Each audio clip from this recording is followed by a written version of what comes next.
शं वरुणः शन्नो भवत्वर्यमा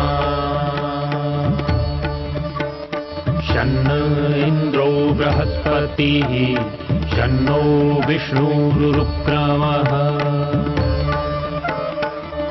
ॐ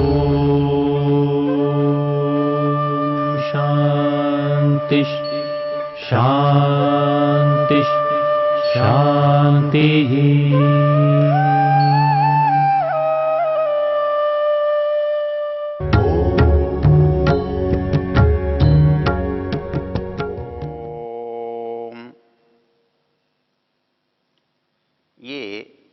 वेद की चर्चा है। वेद ज्ञान का मनुष्य के जीवन में, मानव समाज में क्या उपयोग है, क्या उसकी शिक्षाएं हैं, ये चर्चा हम इन मंत्रों के माध्यम से कर रहे हैं। वर्तमान में ऋग्वेद के 10वें मंडल का 34वां सूक्त है अक्ष सूक्त। इस अक्ष सूक्त के मंत्रों पर हम विचार कर रहे हैं।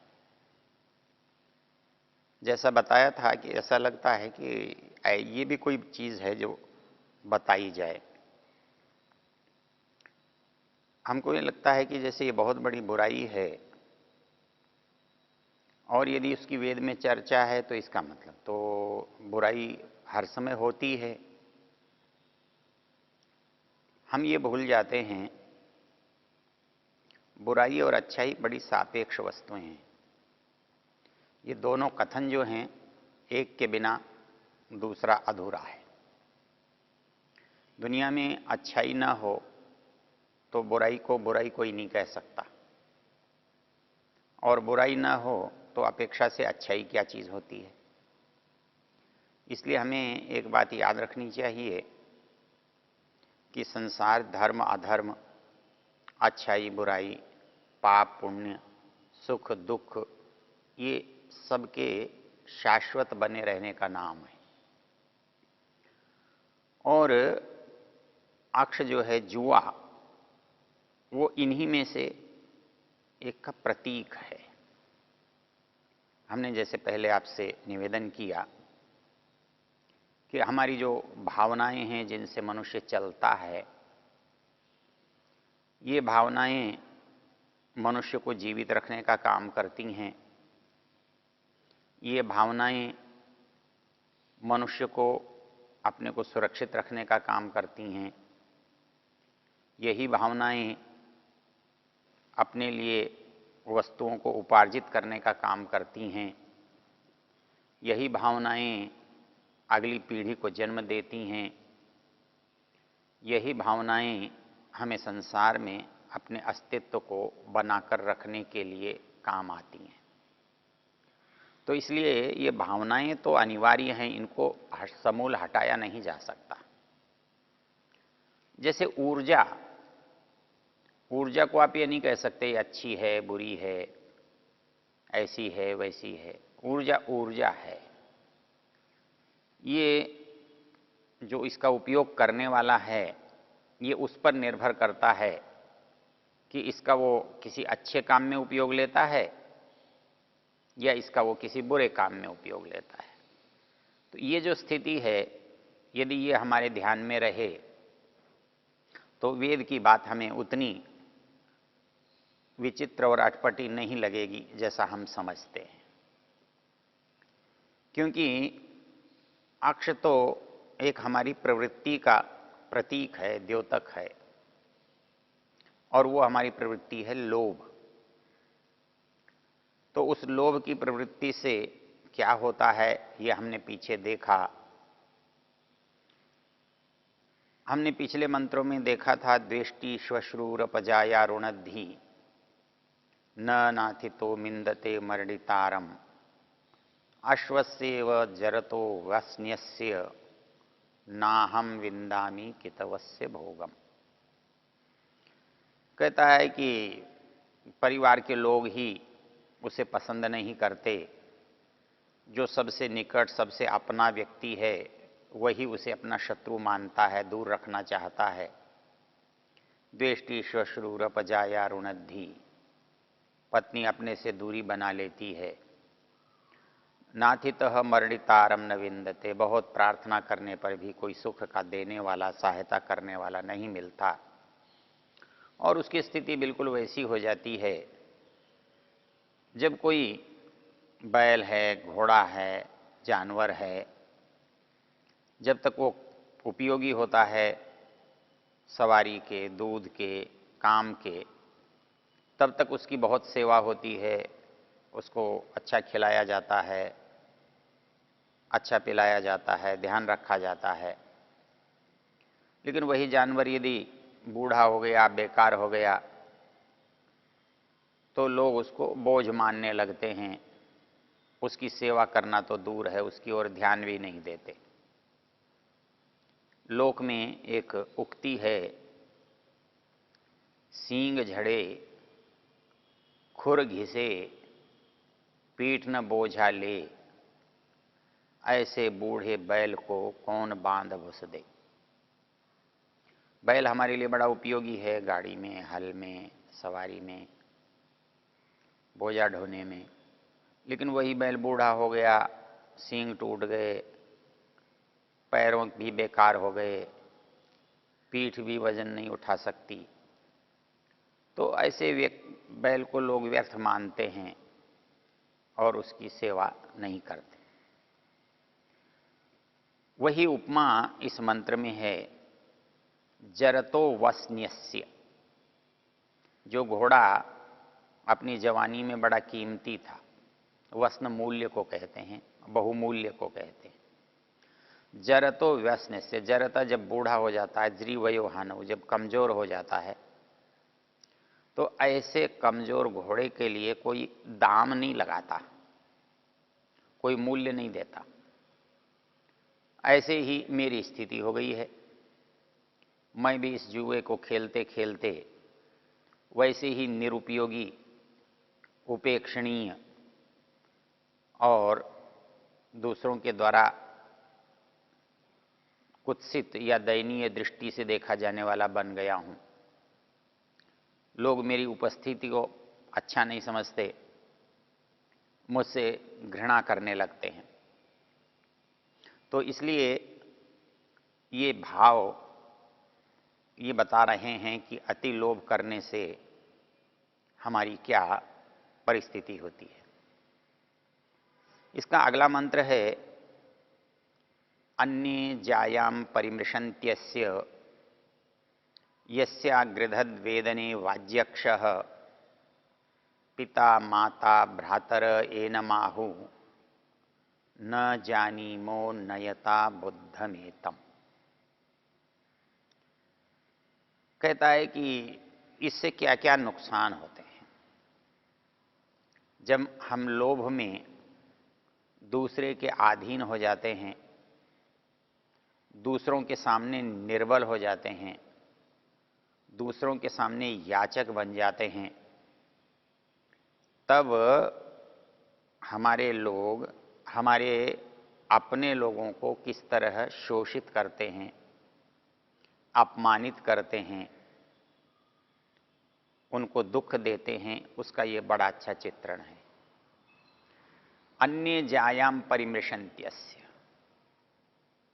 मर्षण करते हैं, दुख देते हैं, असहनीय बना देते हैं। और इसके लिए हमारा इतिहास साक्षी है।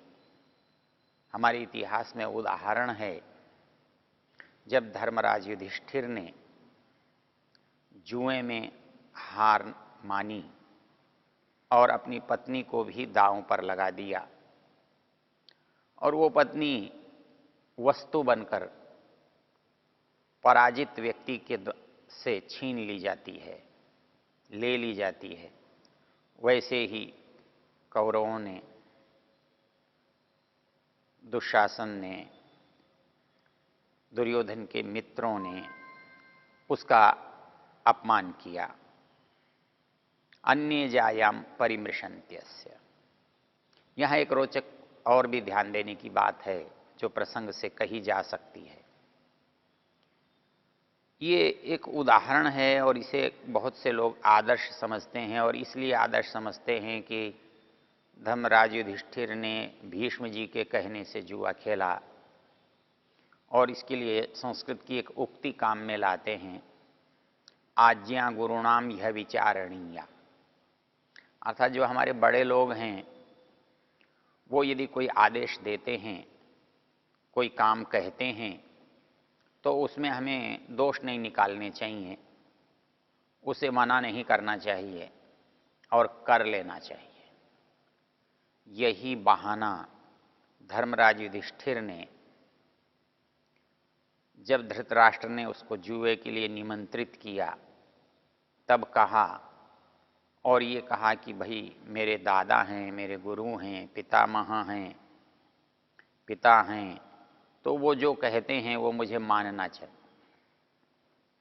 और लोगों ने इसे बहुत आदर्श के रूप में स्वीकार किया। किंतु हम एक बात भूल जाते हैं,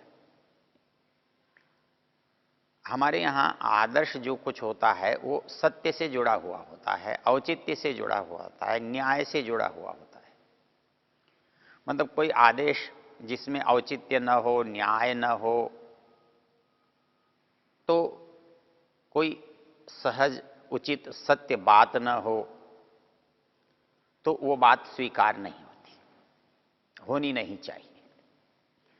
क्योंकि आदर्श तो वो आदर्श नहीं है जिसके अंदर हित न हो, धर्म न हो, औचित्य न हो, न्याय न हो, तो वो आदर्श नहीं है।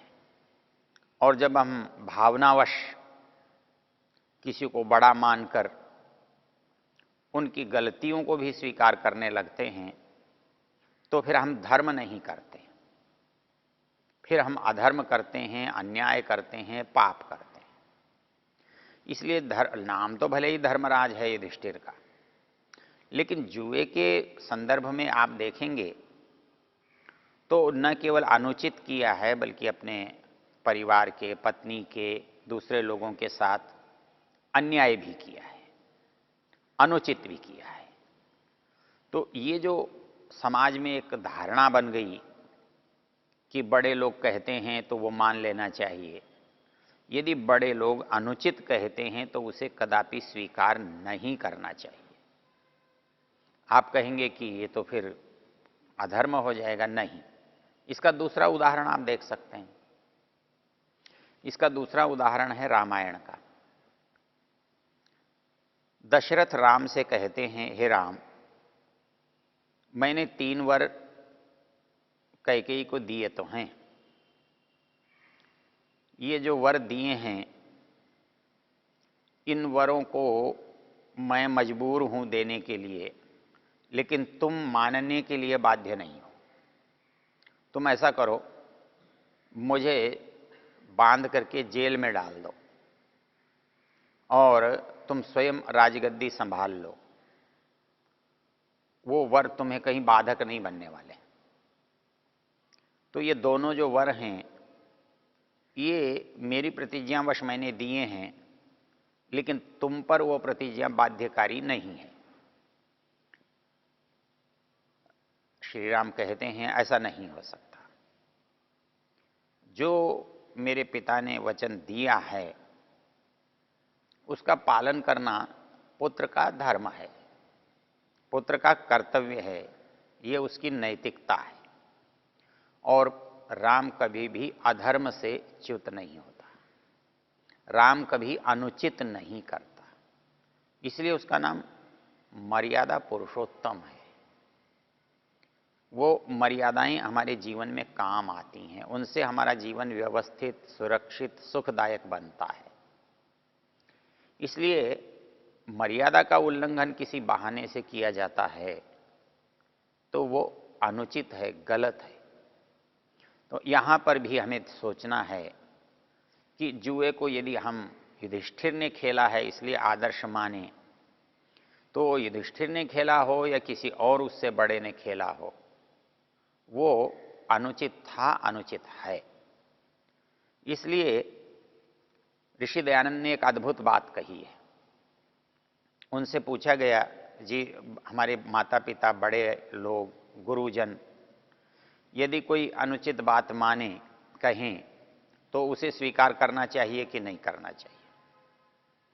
तो ऋषि दयानंद कहते हैं अनुचित बात तो बिल्कुल स्वीकार नहीं करनी चाहिए, चाहे मेरे गुरुजनों ने ही कही हो, मेरे माता पिता ने कही हो, मेरे मित्रों ने, साथियों ने, पत्नी ने, बंधु बांधवों ने, किसी ने भी कही हो, चाहे वो मेरे कितने भी आदरणीय, बड़े और सम्माननीय क्यों न हों, यदि उनकी बात अनुचित है तो वो स्वीकार करने योग्य नहीं है। क्योंकि बात कौन सी ठीक है? जो सत्य की, न्याय की, धर्म की, पक्षपात से रहित जो बात है वही स्वीकार्य है, दूसरी स्वीकार्य हो ही नहीं सकती। इसके साथ ऋषि दयानंद ने एक और अद्भुत बात कही कि बोले कहीं ऐसा मत समझ लेना कि मेरे माता पिता गलत बात कहते हैं इसलिए मुझे उनकी गलत बात माननी नहीं है, और इसके साथ मुझे उनकी चिंता भी नहीं करनी, उनकी सेवा भी नहीं करनी, उनको सुख दुख में सहायता भी नहीं देनी, उनको प्रसन्न रखने का यत्न भी नहीं करना। वो कहते हैं नहीं, ये नहीं, माता पिता हैं इसलिए वो मेरी सेवा के, मेरी सहायता के अधिकारी हैं। मुझे पूर्ण तन मन धन से उनके शारीरिक सुख दुखों की सहायता करनी चाहिए, उनके शारीरिक सुख दुखों का ध्यान रखना चाहिए, उनको हर समय भोजन, आच्छादन, वस्त्र, आसन आदि से प्रसन्न रखने का, स्वस्थ रखने का यत्न करना चाहिए। ये मेरा कर्तव्य है, मेरा ये दायित्व है। चाहे उनकी बात गलत है तो वो गलत बात मैं स्वीकार न करूं, मैं बात स्वीकार करने के लिए बाध्य नहीं हूं, लेकिन मैं सेवा करने के लिए बाध्य हूं। तो ये जो विवेक है वो एक सामान्य व्यक्ति में नहीं हो पाता। वो केवल एक पक्ष देखता है, या तो वो माता पिता को अच्छा मान लेता है तो उनकी गलत बात भी कहता है, करता है, और यदि उनको बुरा मानता है तो उनके साथ की जाने वाली जो अच्छाई है वो भी नहीं करता है। तो इसलिए ऋषि दयानंद कहते हैं कि आप गुरुजनों की आज्ञा का अवश्य मानें, गुरुजनों की आज्ञा का पालन करें, लेकिन केवल अच्छाइयों का। और शास्त्र भी यही कहता है, शास्त्र ने भी इसी बात को कहा है कि जो कुछ अच्छा है वो स्वीकार किया जाना चाहिए, और जो बुरा है, अनुचित है, वो नहीं। जब शिष्य गुरु जी के यहाँ से लौटता है, समावर्तन संस्कार होता है, तब अंतिम जो वाक्य गुरु अपने शिष्य को कहता है वो वाक्य यही हैं, यान्यस्माकं सुचरितानि तानि त्वयोपास्यानि नो इतराणि। जो हमारी अच्छी बातें हैं वो तो तुम्हारे लिए ग्रहण करने योग्य हैं, वो तुम्हारे लिए आदर्श हैं, वो तुम्हारे लिए स्वीकार्य हैं, ग्राह्य हैं, किंतु नो इतराणि, जो हमारी दूसरी तरह की बातें हैं वो स्वीकार्य नहीं होनी चाहिए। इसलिए यहाँ जो बात कहता है कि हम जुए को इसलिए अनुकूल मान लें, अच्छा मान लें कि बड़े जनों ने खेला है, बड़े जनों ने कहा है, बड़े जन ऐसा कहते हैं, शास्त्र कहता है नहीं, ये अनुचित है और ऐसा करने के दुष्परिणामों से बचा नहीं जा सकता। क्या धृतराष्ट्र जैसे बड़े परिवार के व्यक्ति के कहने से जो काम किया गया, क्या उस काम से कोई लाभ हुआ? कोई काम से किसी को सुख मिला? वो एक दुष्टता थी और वो बड़े के कहने से मानी गई या की गई, तो भी वो अनुचित ही है। ये हमारी समझने की बात है।